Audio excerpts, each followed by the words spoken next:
এই ধর, এই খাবার ধর ধর। এই তোদের বাপ মা কি কখনো তোদের ভালো খাবার খাওয়ায় নাই? একের ভালো খাবার দেখলে যে লাফায় ওঠোস।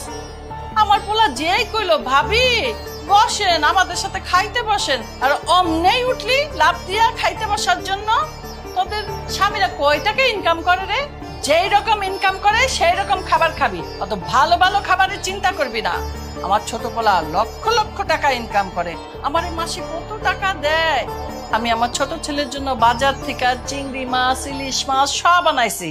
আর একটা কথা ভালো করে শুনে রাখ, আর কোনোদিন যদি বলে ভাবি আমাদের সাথে খাইতে বসেন, খবরদার যেন খাইতে বসবি না।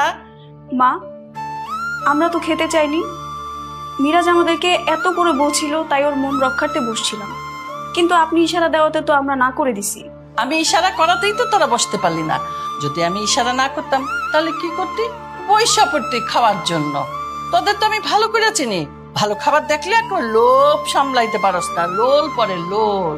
এখন এগুলো খাইয়া তাড়াতাড়ি আয়, আমার আবার হাত পা না টিপলে তো ঘুম আসবো না।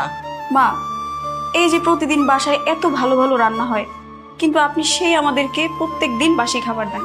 বলেন তো, প্রতিদিন বাসি খাবার খেতে কার ভালো লাগে? কি বললি? আমি তোদের বাসি খাবার দেই? এই তোর স্বামীরা যেরকম ইনকাম করে তাতে তো তোদের বাসি খাবারও কপালে জোটে না। এখন যেই খাবার দিছে এটাই ভালো বেলা খা। খাইতে মন চাইলে খাবি, না খাইলে ফেলাই দিবি, না বিলাই খাইয়া নিব নে। বলো ভাবি, আর কতদিন এভাবে থাকতে পারবো? এই বাড়িতে বিয়ে হয়ে আসার পরের দিন থেকে বাসি খাবার খেয়েই যাচ্ছি। এই বাসি খাবার খেতে খেতে আমার খাবারের উপর রুচে উঠে গেছে। আর উনি কি আমাদেরকে মানুষ মনে করে না? উনিও তো একটা মেয়ে মানুষ। উনি একটা মেয়ে মানুষ হয়ে একটা মেয়ের সাথে এরকম ব্যবহার কিভাবে করতে পারে? আর আমাদের স্বামীদের কথা ওরা কি বলবো? ওরাও মায়ের কথা উঠে আর বসে। মায়ের নামে কোনো নালিশই ওদের বিশ্বাস হয় না। আসলে কি ভাবি, আমার মা বেঁচে নাই তো? আমার মা বেঁচে থাকলে আমি কখনো এই সংসার করতাম না। আর আমার এই সংসারে থাকতেও ভাল লাগে না। মনে হচ্ছে আমি জেলখানার মধ্যে আছি। বোন রে, তুই তো 2 বছর ধরে সহ্য করতে আসো, আর মুই বিগত 10টা বছর ধরে সহ্য করতে আসি।